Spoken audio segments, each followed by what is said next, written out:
इसको हम बराबर छोड़ देते हैं कि ये बराबर है, इसलिए इन्होंने सफेदों का ही बंदा उतारा क्योंकि सिंध के क्षेत्र है, वहीं से 13,000 से 45,000 से 40,000 से बीजेपी लीड किया जा रहा है कि ये ऐसे हैं, ये वो फायदा मिलेगा क्योंकि जो कुछ जगह के मुद्दे अलग है, लोगों की सोच समझ अलग है, जीत नहीं पाए और वो सक्रियता पर वो बात अलग है कि ये पिछली बार यहाँ से हार गए थे, काफी मिलनसार व्यक्ति है, कहा जाएगा उसमें से कुछ पार्ट हरिद्वार के मेयर भी रहे और 2000 विधानसभा की, और यहाँ से ये कांग्रेस के निर्दलीय है, ये वही अरविंद कुमार शर्मा है जो फिर में कौन है पीएम, अगर हम भी बड़े आदमी वो सोचते हैं, हम बोलते हैं वही आगे ले वाले बंदे मानते।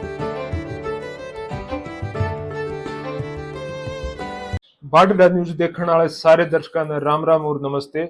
आज के इस वीडियो में ਆਪਾਂ एक बार फिर डिस्कस करांगे सोनीपत लोकसभा क्षेत्र के बारे में, फिलहाल उसके रुझान चल रहे हैं, के माहौल है, कैंडिडेट की के प्रोफाइल है, जो 4 कैंडिडेट है उनकी के प्रोफाइल, और पिछली जो विधानसभा और लोकसभा चुनाव हुए थे उनमें विधानसभा वाइज कौन सा कैंडिडेट आगे चल रहा था, कौन सी पार्टी आगे चल रही थी, तो ये सारी चीज आप डिस्कस करेंगे इस वीडियो में, और सोशल मीडिया पे के कुछ चल रहा है वो सारे डिस्कस करेंगे। अगर मोटे तौर पर बात करें तो पिछले दोनों जो लोकसभा चुनाव है 2019 और 2014 में, तो रमेश चंद्र कौशिक यहाँ से बीजेपी की तरफ से जीतते हैं, और पिछली बार रमेश चंद्र कौशिक ने भूपेंद्र सिंह हुड्डा को हराया था 1,64,000 के अंतर से। और बात करें तो अब की बार बीजेपी ने अपने टिकट दिए मोहनलाल बड़ोली को, कांग्रेस की तरफ से सतपाल ब्रह्मचारी जी हैं, और जेजेपी की तरफ से भूपेंद्र मलिक हैं जो पहले कांग्रेस में थे, और जो आईएनएलडी है उसमें है अनूप सिंह दहिया। तो ये चारों कैंडिडेट हैं, इनकी प्रोफाइल को हम डिस्कस करेंगे। और अगर अब हम बात करें बीजेपी के कैंडिडेट मोहनलाल बड़ोली के बारे में, तो ये फिलहाल राय से एमएलए हैं बीजेपी की तरफ से, और इनका जन्म 1963 को बड़ोली गांव में हुआ था और ये इसी में सक्रिय रहे हैं, और 1990 के आसपास इन्होंने आरएसएस की सदस्य बने थे और उसके बाद बीजेपी में ज्वाइन हो गए थे। ये जिला इन्होंने जो पहला इलेक्शन जिला परिषद इलेक्शन जीता से, और उसके बाद ये राजनीति में सक्रिय है 90 के आसपास से, और 2019 में इनको पहली बार राइट से टिकट दी गई थी विधानसभा की, और यहाँ से ये कांग्रेस के एक अच्छे प्रत्याशी को इन्होंने हराया था और लग नहीं रहा था कि ये जीत जाएंगे, उसके बाद ये जीत गए थे, और 2020 में जिला अध्यक्ष बनाया गया सोनीपत का, और उसके बाद 2021 में जो बीजेपी की टीम है वो कोर कमेटी है उसमें शामिल किया गया। और अगर बात करें हम सतपाल ब्रह्मचारी जी की, ये 1964 में गांगुली गांव के सफेदों के गांगुली गांव है वहां पे इनका जन्म हुआ, और 13 साल की उम्र में ये हरिद्वार में चले गए थे, वहां पे ब्रह्मचारी की दीक्षा ली थी और उसके बाद वहीं पे रहे उन्होंने, वहीं पे इन्होंने अपना जीवन यापन किया अभी तक। और ये हरिद्वार के मेयर भी रहे, और 2012 में इन्होंने अपना इलेक्शन लड़ा था कांग्रेस की तरफ से जो हार गए थे, और 2022 में दोबारा इन्होंने लड़ा और 2022 में भी ये हार गए। तो इनका ये राजनीतिक करियर था, मोहनलाल बड़ोली का ये था। और बात करें हमारे जो मेन टक्कर तो इन्हीं दो के बीच में मानी जा रही है, पर जब से जेजेपी ने अपनी टिकट घोषित की है तब से ये फाइट थोड़ी इंटरेस्टिंग हो गई है, क्योंकि जब इन्होंने पहले ये लग रहा था कि सब वोट जो जाट वोट बैंक है वो कांग्रेस की तरफ जाएगा इसलिए, और जो ब्राह्मण वोट बैंक भी इनको कुछ मिल जाएगा, तो इन कांग्रेस ने इसलिए इनको टिकट दी थी। पर जब से जेजेपी में भूपेंद्र मलिक को टिकट मिली है जो बैसवाल कला से और 15 से 20 साल से सक्रिय है राजनीति में, उनको टिकट दी गई है, वो पहले कांग्रेस में ही थे और काफी मिलनसार व्यक्ति हैं, काफी अच्छी छवि के आदमी है, और इनके पिताजी सतबीर मलिक भी राजनीति में थे। तो कुल मिला के ये एक अच्छी कैंडिडेट थे, और इनके आने के बाद जो जाट वोट बैंक है जो पहले कांग्रेस की तरफ जा रहा था उसमें कुछ ना कुछ डैमेज होगा, और वो इस तरफ भी डाइवर्ट हो जाएगा। उसके बाद अनूप सिंह जो अर्जुन अवार्डी कोच है, वो सिसाना गांव से है, और ये अर्जुन अवार्डी ये आईएनएलडी की तरफ से इनको टिकट मिली है।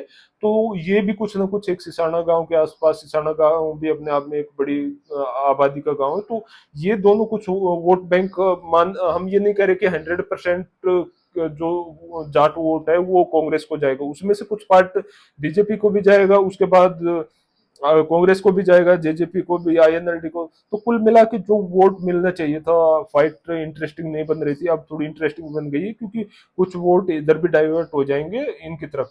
तो इन चारों की प्रोफाइल देखें तो कहीं ना कहीं मोहनलाल बड़ोली इनमें कहीं ना कहीं ज्यादा है, क्योंकि ये फिलहाल एमएलए भी है और इनका खुद का क्षेत्र भी रहा है और काफी टाइम से सक्रिय भी रहे हैं राजनीति में, और सक्रिय तो सतपाल मलिक भी रहे हैं, पर ये कभी जीत नहीं पाए, और वो सक्रियता रही है इनकी हर हरिद्वार क्षेत्र में, ना कि यहाँ पे। तो दोनों जगह के मुद्दे अलग है, लोगों की सोच समझ अलग है।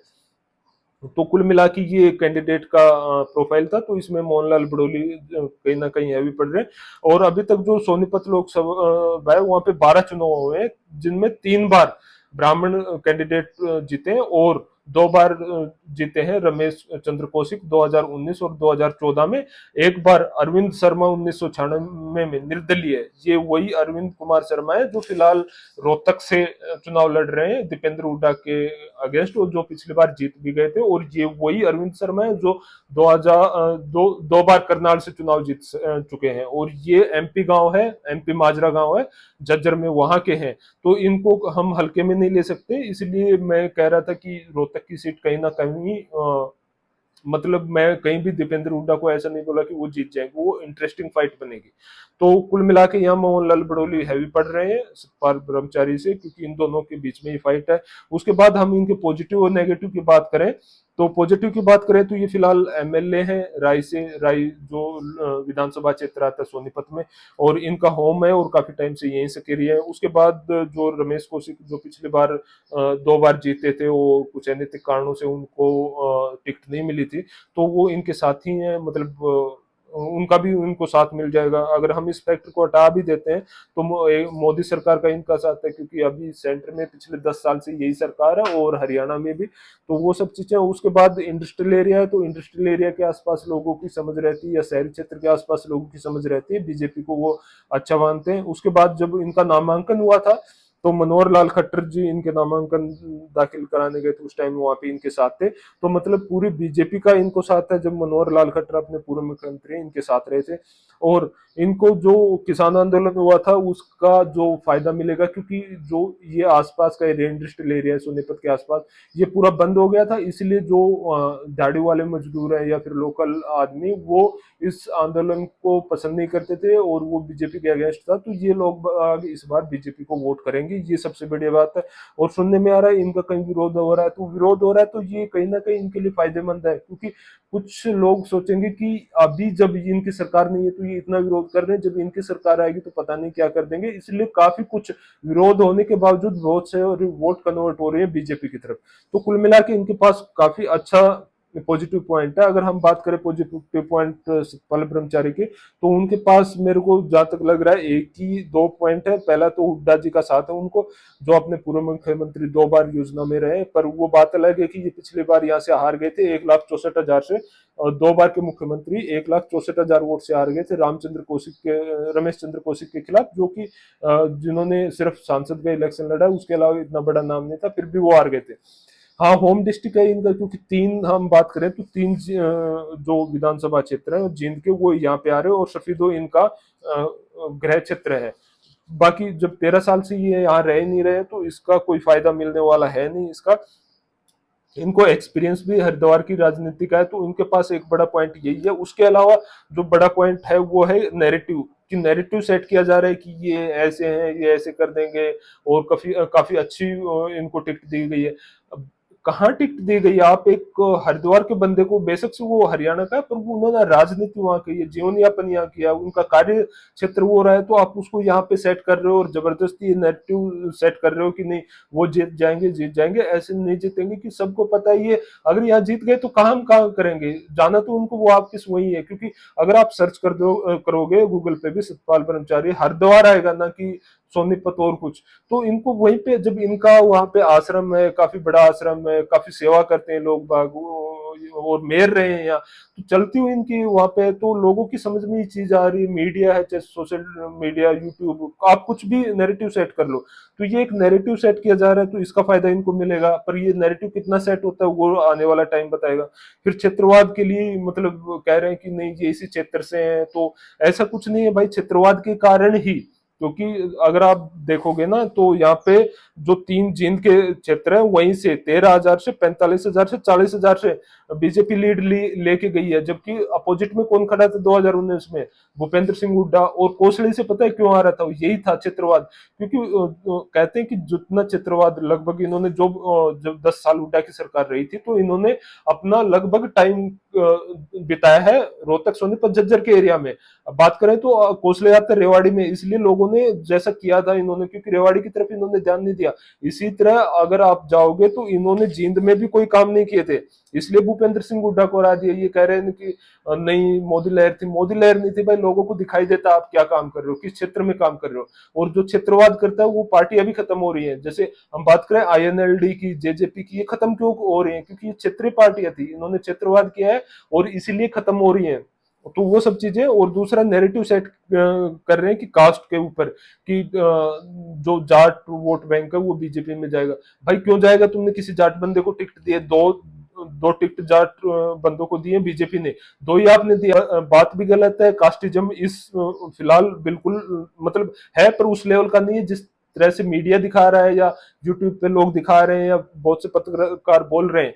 तो ऐसा उस लेवल का नहीं है। मैं ये कह रहा हूं कि बहुत सारे वोट बीजेपी को जाएंगे, जाट कैंडिडेट जो जाट मतदाता है वो बहुत सारे वोट बीजेपी को देंगे। उनको दिखाई दे रहा है भाई क्या हो रहा है देश में, क्या चल रहा है, और सबको पता है कि यहाँ पे मोदी का इलेक्शन हो रहा है और उसके अपोजिट में कौन है पीएम। अगर हम बात करें जो इंडी गठबंधन है उसमें पीएम कौन है, अभी तक कोई क्लियर नहीं हुआ है कि पीएम कौन बनेगा। तो वो सब चीजें, और कास्टिज्म 35-1 का कोई इलेक्शन नहीं है, और जो नैरेटिव सेट किया जा रही है अच्छे कैंडिडेट है, ऐसा कुछ नहीं है। तो भाई फिलहाल ये कैंडिडेट, अगर मोहनलाल बडोले की बात करें तो बहुत, अगर बहुत कम पढ़ रहे हैं, चाहे आप प्रोफाइल की बात कर लो, चाहे इनके पॉजिटिव नेगेटिव पॉइंट की बात कर लो।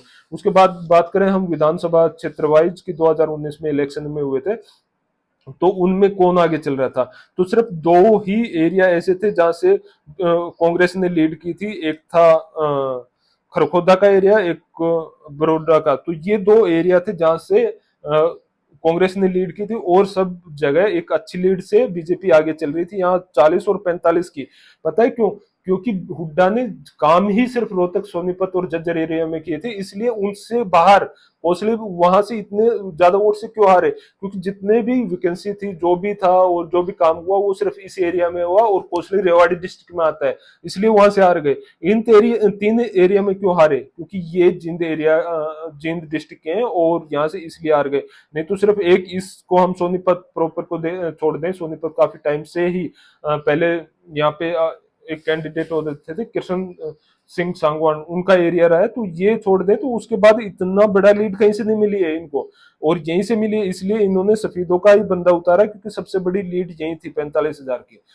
ठीक है, तो क्षेत्रवाद के कारण हारे, और यहाँ पे भी बीजेपी कहीं ना कहीं हैवी पड़ रही है। अगर हम बात करें 6 महीने बाद विधानसभा इलेक्शन हुए थे, तो उनमें सिर्फ 1, 2, 3, 9 में से सिर्फ 3 ही सीट पे बीजेपी के एमएलए हैं, बाकी पे 1, 2, 3, 4, 5 पे कांग्रेस के एमएलए 6 महीने बाद ही।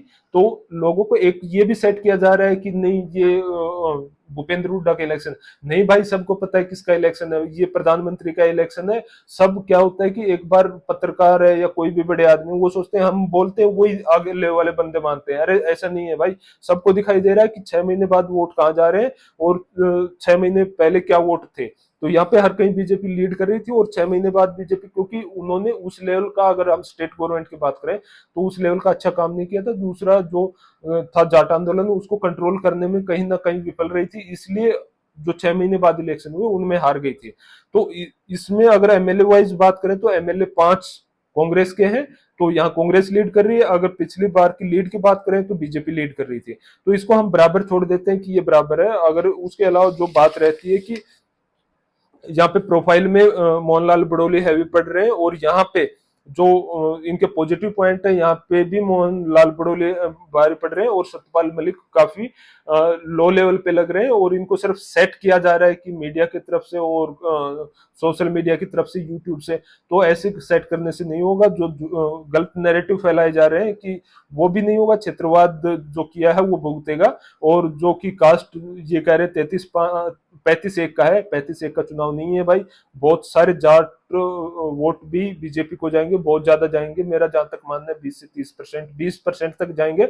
और इसीलिए मैंने बोला है कि रोहतक से दीपेंद्र हुड्डा का जीतना, कोई कह रहा है कि 1-2 लाख से नहीं, इतने लाख से नहीं जीत पाएगा, जीतेगा एक मार्जिन से जीत पाएगा। और मैं वहां भी ये नहीं कह रहा कि श्योर जीत जाएगी, 50-50% चांस है। आप देख रहे हो अरविंद शर्मा 1996 में सोनीपत से जीत के निकले, उसके बाद उन्होंने राजनीति की है करनाल में, और उसके बाद पिछली बार हराया है। अगर 2009 में 4.5 लाख से जीते थे, 2009 में 4.5 लाख से जीते थे, और फिर वो लीड 1.5 लाख पे आ गए थे 2014 में। अगर कांग्रेस उसी टाइम गौर करती कि तुम्हारा इतना वोट कैसे कम हो रहा है, तो शायद 2019 में नहीं हारते। उन्होंने दिखाई नहीं दिया था, इसलिए वो हार गए और ना ही सर्वे कर पा रहे। तो ये सीट डेफिनेटली कहीं ना कहीं बीजेपी के खाते में जा रही है। सोनीपत की सीट मैं मान रहा हूँ, सोनीपत में कहीं ना कहीं बीजेपी लीड कर रही है, और रोहतक का भी कुछ है नहीं। तो कुल मिला के अगर हम बात करें, तो ये सीट तो डेफिनेटली जा रही है बीजेपी के खाते में। अगर आप सोनीपत के किसी विधानसभा क्षेत्र से देख रहे हैं, तो कृपया हमें कमेंट करके बताएं कि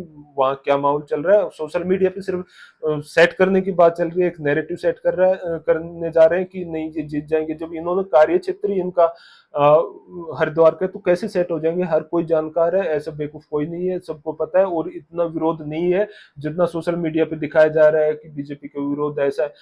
ऐसा कोई नहीं है, सिर्फ सोशल मीडिया पे दिखाया जा रहा है। उसके बाद जो अंतर्कलह है कांग्रेस की, वो बहुत ज्यादा है, क्योंकि गुट बने हुए हैं, ऐसा मीडिया पे दिखाई जा रहा है। और अगर वो निपट लेते हैं तो फिर डेफिनेटली कुछ ना कुछ बढ़ोतरी कर जाते। पर फिलहाल के लिए जो सोनीपत लोकसभा सीट है, ये मैं मान रहा हूँ कि बीजेपी के खाते में जा रही है। आपका क्या मानना है? आप कमेंट करके बताएं। अगर मैं कहीं गलत हूं तो उन फैक्ट को सही कीजिए और कमेंट करके बताइए, हम उनको गौर करेंगे और कमेंट के आंसर करने की कोशिश करेंगे।